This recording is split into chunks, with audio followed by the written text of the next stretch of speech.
بسم اللہ الرحمن الرحیم۔ یہ ایک بہن کا سوال ہے، کیا خواتین نعت پڑھ سکتی ہیں؟ اس تعلق سے بتلا دیں۔ میری بہن بات یہ ہے، بھائی ہو یا بہن، نعت کے تعلق سے آج کل نہایت ہی احتیاط کی ضرورت ہے۔ کیوں؟ وہ اس لیے کہ آج کل کچھ لوگوں نے ایسی نعتیں ایجاد کر ڈالی ہیں جو بالکل عقیدہ توحید کے خلاف ہیں، اسلامی تعلیمات کے مزاج کے بالکل خلاف ہیں۔ مثلا آپ نے سنا ہوگا کہ اکثر نعت خواں یہ نعت بڑے زور و شور سے پڑھتے ہیں، سارے نبی تیرے درد سوالی، شاہ مدینہ شاہ مدینہ، اسأل اللہ العافیہ والسلام۔ اب میں آپ کو کہنا چاہوں گا، یہ پڑھنے میں سننے میں بڑی اچھی بات معلوم ہو رہی ہے عوام الناس کو، لیکن اگر اس بات کو قرآن مجید کے سامنے پیش کیا جائے تو یہ بات قرآن کریم کی آیت کے بالکل خلاف ہے۔ رب ذوالجلال نے تقدس و تعالی نے تمام انسانیت کو آدم علیہ السلام سے لے کر دنیا میں آنے والے آخری انسان تک کو یہ خطاب کیا ہے، بلکہ یوں سمجھ لیجئے کہ ساری خلق کو یہ خطاب ہے۔ ارشاد ہے رب ذوالجلال کا، یا ایھا الناس انتم الفقراء الی اللہ، اے لوگو تم سب کے سب، تمہارے اولین تمہارے آخرین کس کے در کے سوالی ہو؟ اللہ کے در کے سوالی ہو۔ خود امام الانبیاء سید ولد آدم جناب محمد رسول اللہ صلی اللہ علیہ وسلم اپنی دعاؤں میں رب ذوالجلال سے سوال کیا کرتے تھے۔ آپ خود غور کیجئے، نبی محترم صلی اللہ علیہ وسلم کی دعاؤں میں آپ کیا کہتے؟ اللہم انی اسألک، اللہم انی اسألک، اے اللہ میں تجھ سے سوال کرتا ہوں، میں تجھ سے مانگتا ہوں، تجھ سے سوال کرتا ہوں، تیرے سامنے دعا کر رہا ہوں۔ اللہ جل وعلا نے انبیاء سابقین کی بابت قرآن کریم میں ہمیں خبر دی ہے کہ سب نے اللہ کو پکارا، اور سب کی دعائیں بھی رب ذوالجلال نے قرآن کریم کے اندر ذکر کی ہیں۔ تو میں عرض یہ کر رہا تھا کہ نعت کو پہلے دیکھیں، چیک کریں، مرد ہو یا عورت، اس بات کو دیکھ لیں کہ کہیں یہ نعت اس میں غلو تو نہیں، اس میں کچھ ایسے کلمات تو نہیں جو توحید کے خلاف ہیں، جو شرک پر منتج ہیں۔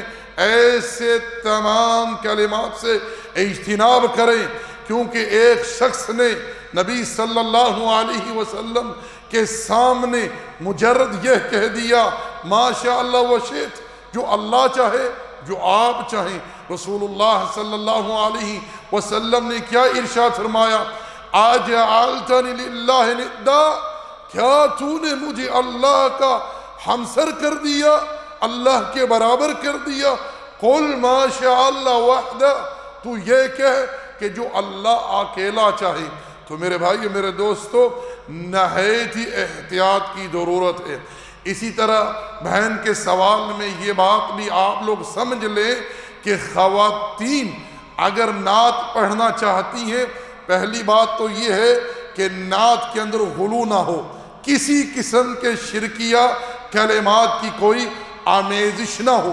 اس تعلق سے دوسری بات یہ ہے کہ عورت فقط خواتین ہی کی حد تک نعت پڑھے گی، اور اس کی آواز کو خواتین ہی تک محدود رکھا جائے گا، مردوں میں نشر نہیں کیا جائے گا۔ یہ جو آج کل ٹی وی چینلوں پر آ کر اس طرح کی نعتیں پڑھتی ہیں، یہ دراصل دین اسلام کی جو تعلیمات ہیں اسے مسخ کرنے پر تھلی ہوئی ہیں۔ اللہ المستعان۔ اللہ جل وعلا سب کو صحیح فہم عطا کرے اور سب کی اصلاح کرے۔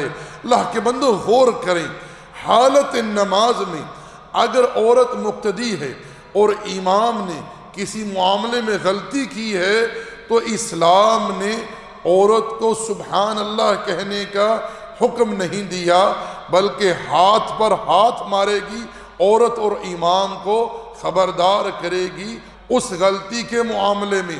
اب آپ یہاں دیکھ لیں نماز کتنا بڑا فریضہ ہے، رب کی بارگاہ میں کھڑے ہیں حالت نماز میں، وہاں بھی اسلام نے منع کر دیا ہے اتنا بڑا عظیم کلمہ کہنے کے لیے، جو کلمہ اتنا عظیم ہے جس سے فضا بھر جاتی ہے اور بڑے اجر والا کلمہ ہے کیا؟ سبحان اللہ۔ سبحان اللہ کہنے سے بھی اسلام نے روک دیا، بلکہ ہاتھ پر ہاتھ مار کر امام کو جو ہے وہ خبردار کیا جائے گا کہ تو نے یہاں غلطی کی ہے۔